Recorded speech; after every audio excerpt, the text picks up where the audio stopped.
Shalom, salam dalam kasih Tuhan Yesus Kristus. Mari Bapak Ibu Saudara-saudara yang kasih, baik yang bisa menangkap suara toa ini, tapi juga saudara-saudara yang boleh mengikuti lewat live streaming. Kita bersyukur kita ada di hari baru, hari anugerah Tuhan, hari Rabu tanggal 16 November 2022. Dan oleh karena itu saya mengajak mari kita sebelum memulai aktivitas kita menyambut hari baru, hari anugerah Tuhan ini, mari kita satu dalam suara Fajar Sion. Mari saudara-saudaraku yang kekasih dalam Tuhan Yesus Kristus, kita menyanyikan lagu NKB nomor 2, Hai Mari Sembah. Hai mari sembah yang maha besar, nyanyikan syukur dengan bergemar, berisai umatnya yang maha esa, mulia namanya, tahtanya megah. Mari saudara kita berdoa. Terpuji namamu ya Allah Bapa kami yang maha kudus, sebab hanya karena kasih dan anugerah-Mu kami boleh menikmati kehidupan hingga saat ini. Kami bersyukur karena kami boleh ada dalam keadaan yang baik, dan kami siap melanjutkan aktivitas kami. Namun sebelum itu Tuhan, kami bersyukur karena kami boleh kembali berjumpa sekalipun lewat udara, karena kami percaya kuasa-Mu menembus ruang dan waktu. Kami boleh beribadah pada pagi hari ini dan kami akan membaca dan merenungkan akan firman-Mu. Namun sebelumnya Tuhan, sadarlah kami hakikat kami yang rapuh. Kadangkala terlalu lamban kami melakukan apa yang baik, dan terlalu cepat kami melakukan apa yang jahat, sehingga itu membuat kami berdosa di hadapan kekudusan-Mu. Baik perkataan kami, baik tingkah laku perbuatan kami. Maka oleh karena itu kami mohon ampuni salah dan dosa kami. Tolong jamah kami. Kami mau berubah dan Engkau Allah yang sanggup mengubahkan kami. Kami mau menjadi seperti apa yang Kau kehendaki ya Tuhan. Dan oleh karena itu kami butuh firman-Mu untuk kami belajar apa yang Tuhan ingin kami perbuat, sehingga kehidupan yang kami jalani bukan hanya kehidupan yang begitu biasa saja, tapi kehidupan yang selalu berubah ke arah yang lebih baik, tapi juga menjadi berkat bagi banyak orang, karena Engkau Allah yang sudah lebih dahulu memberkati kami. Dan oleh karena itu inilah kami Bapa, inilah mezbah doa kami di hari ini, hari Rabu tanggal 16 November. Biar ibadah kami menjadi dupa yang berbau harum di hadapan hadirat-Mu. Dan oleh karena itu biarlah ibadah ini pun tertabis hanya di dalam nama Tuhan Allah yang adalah Bapa, Anak, dan Roh Kudus. Amin. Saudara-saudaraku yang kasih dalam Tuhan Yesus Kristus, baiklah kita akan membaca bersama pembacaan Alkitab kita pada pagi hari ini yang terambil dari kitab Galatia. Galatia pasalnya yang ke-6, ayatnya yang ke-9 sampai dengan ayatnya yang ke-10. Galatia pasal 6 ayat 9 sampai dengan ayatnya yang ke-10. Demikian bunyi firman Tuhan. Janganlah kita jemu-jemu berbuat baik, karena apabila sudah datang waktunya, kita akan menuai jika kita tidak menjadi lemah. Karena itu, selama masih ada kesempatan bagi kita, marilah kita berbuat baik kepada semua orang, tetapi terutama kepada kawan-kawan kita seiman. Sampai demikian jauh pembacaan firman Tuhan bagi kita semua pada pagi hari ini. Dan sebelum kita merenungkan akan firman Tuhan bagi kita semua, mari saudara kita mengikrarkan pengakuan iman Kristen kita menurut pengakuan iman Rasuli. Mari kita mulai. Aku percaya kepada Allah Bapa yang Maha Kuasa, Khalik langit dan bumi, dan kepada Yesus Kristus anaknya yang tunggal Tuhan kita, yang dikandung daripada Roh Kudus, lahir dari anak darah Maria, yang menderita di bawah pemerintahan Pontius Pilatus, disalibkan, mati dan dikuburkan, turun ke dalam kerajaan maut, pada hari yang ketiga bangkit pula dari antara orang mati, naik ke sorga, duduk di sebelah kanan Allah Bapa yang Maha Kuasa, dan yang akan datang dari sana untuk menghakimi orang yang hidup dan yang mati. Aku percaya kepada Roh Kudus, gereja yang kudus dan am, persekutuan orang kudus, pengampunan dosa, kebangkitan daging, dan hidup yang kekal. Amin. Saudara-saudaraku yang kasih dalam Tuhan Yesus Kristus, kita bersyukur karena hari ini kita kembali boleh ada dalam persekutuan beribadah. Artinya kita boleh bersyukur karena kehidupan yang Tuhan berikan menjadi kesempatan untuk kita menjadi pelaku-pelaku firman. Karena selama masih ada nafas, selama ada kesehatan, kekuatan, tapi juga selama ada waktu yang Tuhan anugerahkan, maka itu semua menjadi kesempatan yang tidak ternilai. Kita masih diberikan waktu, kita masih diberikan kesempatan untuk menjadi pelaku-pelaku firman yang hidup. Karena kita tidak hanya cukup membaca firman Tuhan yang tertulis di dalam Alkitab, kita tidak hanya sekedar juga mengajarkan, kita tidak juga hanya sekedar mempercakapkan, tapi lebih daripada semua itu, dunia sedang menuntut bagaimana kita menjadi pelaku-pelaku firman yang hidup. Dan untuk menjadi pelaku-pelaku firman Tuhan yang hidup, kita butuh suatu ketekunan. Nah, oleh karena itu saudara-saudaraku yang kekasih dalam Tuhan Yesus Kristus, berbicara ketekunan, kita berbicara sesuatu tindakan yang terus-menerus tiada henti. Berbicara ketekunan, kita berbicara tentang situasi yang tidak ada kata menyerah, tidak ada kata malas atau jemu atau bosan.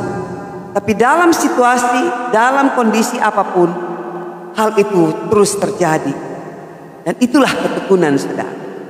Nah, hari ini perenungan kita dituntun dalam satu judul kecil, yaitu tekun berbuat baik. Nah, saudara-saudaraku yang kekasih dalam Tuhan Yesus Kristus, ketika kita menjalani kehidupan ini, kita selalu diperhadapkan dengan situasi apakah kita mau berbuat baik atau kita mau berbuat jahat. Dan hal itu akan sangat tergantung dari hati kita. Nah, oleh karena itu Bapak Ibu saudara-saudara yang kekasih dalam Tuhan Yesus Kristus, tentu kita semua mau berbuat yang baik. Tidak ada yang mau berbuat yang jahat. Tapi jangan salah, di dunia ini ada juga manusia yang sengaja berbuat salah, yang mau berbuat kejahatan karena kepentingan-kepentingan pribadi, atau kepentingan kelompok, atau kepentingan segolongan individu. Tetapi yang menjadi pergumulan bagi kita semua, yaitu sebagai orang percaya, sebagai umat Tuhan, sebagai keluarga kerajaan Allah, mau tidak mau, suka tidak suka, kita dituntut oleh firman Tuhan untuk bagaimana kita tekun berbuat baik. Karena kebaikan-kebaikan itu adalah kebaikan-kebaikan yang berasal daripada Tuhan, yang Tuhan berikan bagi gerejanya, yaitu setiap orang percaya, agar setiap orang percaya atau gerejanya melanjutkan kebaikan Tuhan bagi dunia ini. Dan oleh karena itu saudara, berbicara, tekun, berbuat baik bukan suatu pilihan, tapi keharusan bagi setiap umat Tuhan.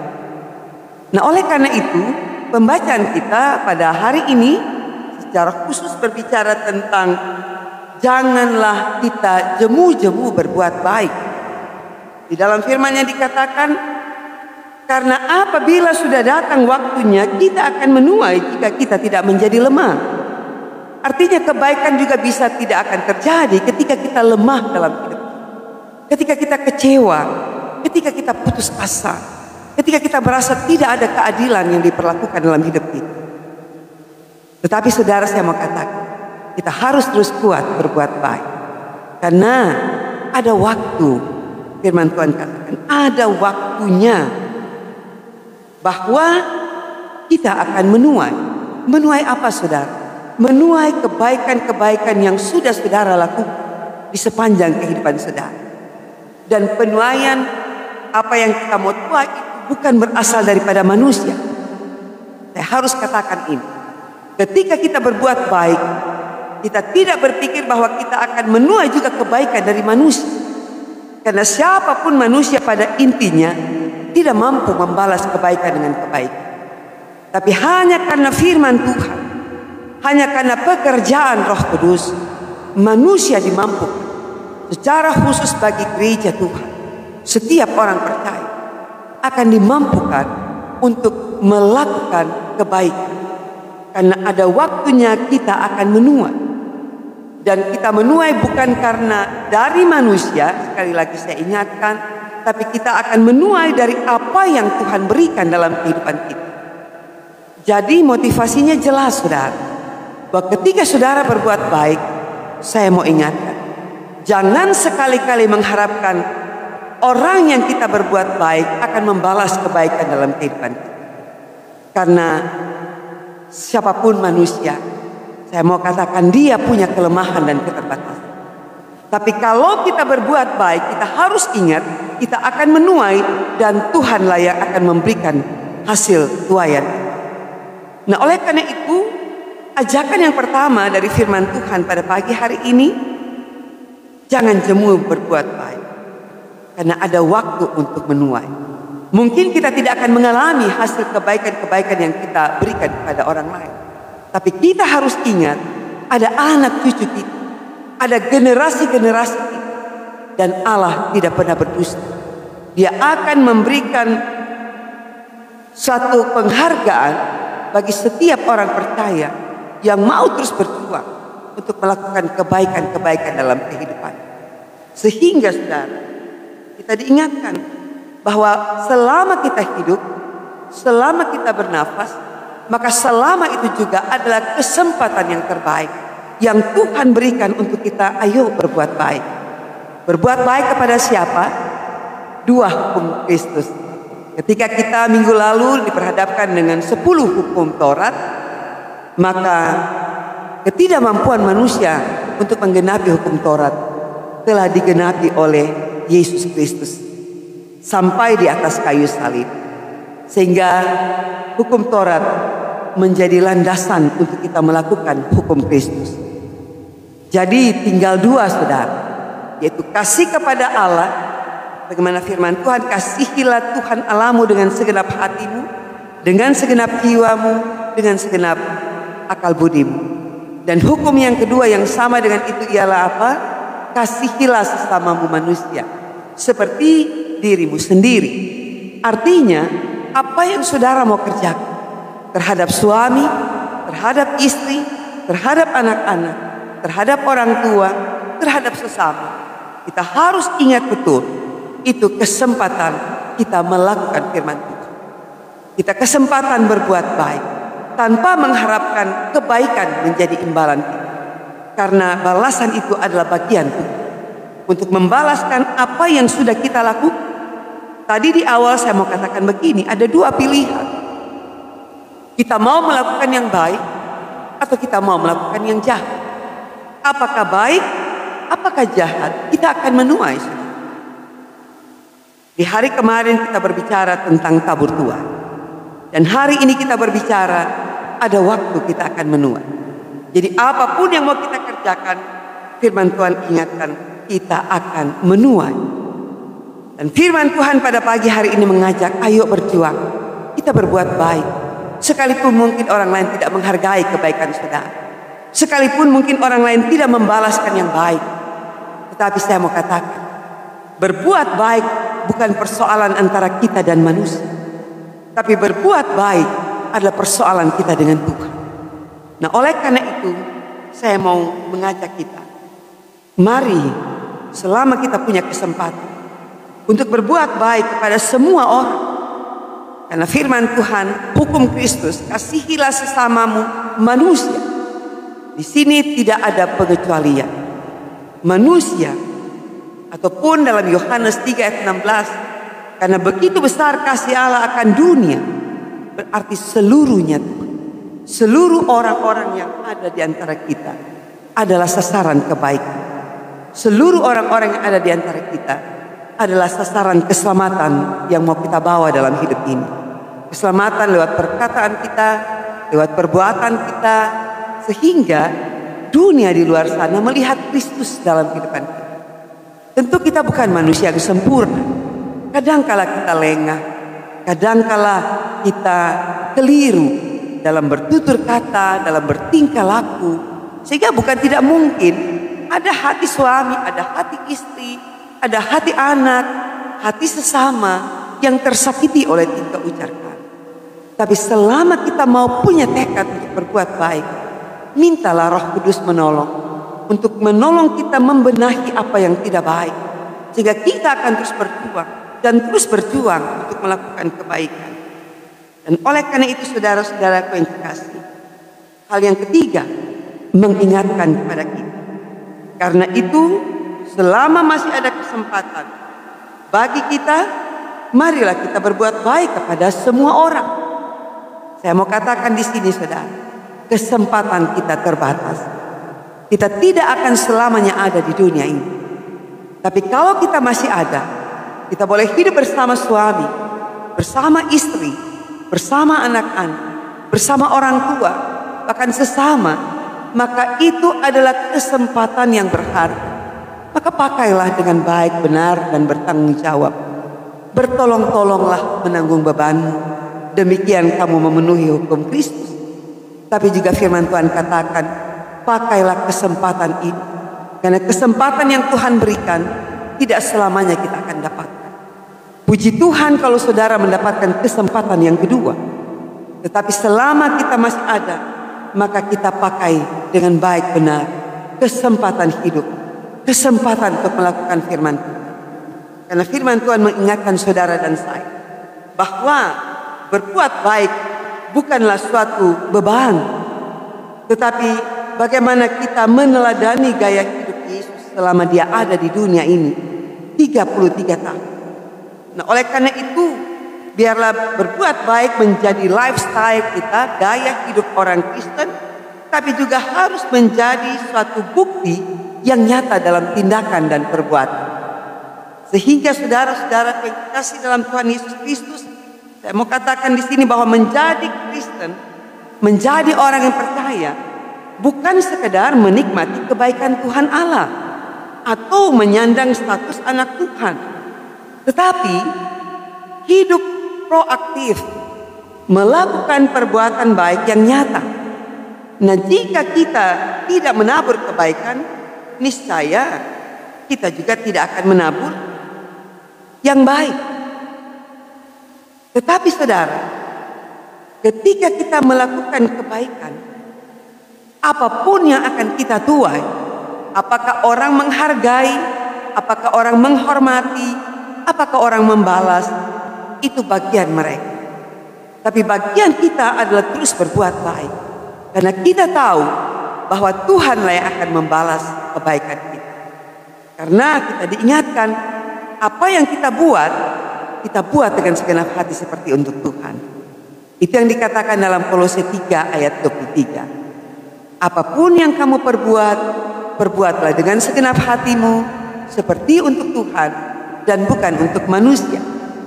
Jadi saudara, Kolose 3 ayat 23 mengantar kita, mari kita punya mindset, kita punya cara berpikir, kebaikan yang kita kerjakan seperti untuk Tuhan dan bukan untuk manusia. Karena kalau kita berpikir bahwa kita berbuat baik untuk manusia dan manusia tidak sanggup membalaskan yang baik itu, kita akan kecewa, kita akan protes. Tapi kalau mindset kita, cara kita berpikir seperti yang dikatakan dalam Kolose 3 ayat 23, apapun yang kau perbuat, perbuat dengan segenap hati seperti untuk Tuhan. Maka siapapun yang kita jumpai, suami, istri, anak-anak, tetangga, sesama kita manusia, kita akan terus termotivasi berbuat baik. Karena kita ingat, saya mau berbuat baik kepada Tuhan. Dan sasarannya adalah manusia yang ada di sekitar kita. Nah, oleh karena itu saudara-saudara yang kekasih, terakhir, ada satu kisah, seorang ibu, dia mempunyai 2 ekor anak ayam. Dan ya namanya binatang, kadangkala dia tidak ada hanya di sekitar rumah pemiliknya. Jadi dia selalu masuk di antara pagar-pagar yang ada, sehingga dia mencari makanan di rumah sebelah, di tetangga sebelah dari ibu ini. Jadi anak ayam itu selalu ada di tetangga di sebelah. Dan kebetulan juga, ya bukan kebetulan, memang karakter dari tetangga di sebelahnya ini adalah orang yang cepat naik darah. Nah, ketika dia melihat ini anak-anak ayam selalu mencari makan di pekarangannya, lalu satu ketika ibu ini menangkap anak ayam ini, lalu dia mencekik anak ayam ini dengan kemarahan. Karena dia pikir ini anak ayam ini sudah melewati batas, artinya tidak lagi mencari makan di tempatnya, di pemiliknya, tapi dia cari makan di pekarangan dari ibu ini. Nah, ketika dia dengan kemarahan mencekik anak ayam ini, lalu dia lempar, saudara. Dia lempar ke halaman tetangganya yang punya anak ayam ini. Dan ketika mendengar sesuatu yang terjatuh, ibu yang ada di rumah ini dia keluar. Lalu ternyata dia lihat, oh tolong, ternyata 2 anak ayamnya sudah mati tercekik. Dan dia tahu persis bahwa ini adalah perbuatan dari tetangganya. Dan apa yang terjadi, saudara?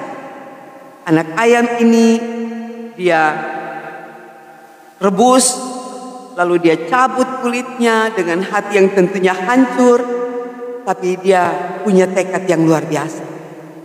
Dia ramu anak ayam ini, dia olah dengan tepung, dengan telur, dan akhirnya menghasilkan roti ayam.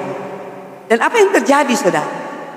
Ibu ini dia punya niat yang baik, yang tidak tersentuh dengan perbuatan yang tidak baik dari tetangganya. Karena apa? Ternyata anak ayam ini dia buat menjadi roti ayam. Dan setelah roti ayam ini terjadi, saudara, apa yang dia lakukan? Dia membawa roti ayam ini ke tetangga yang mencekik anak ayamnya.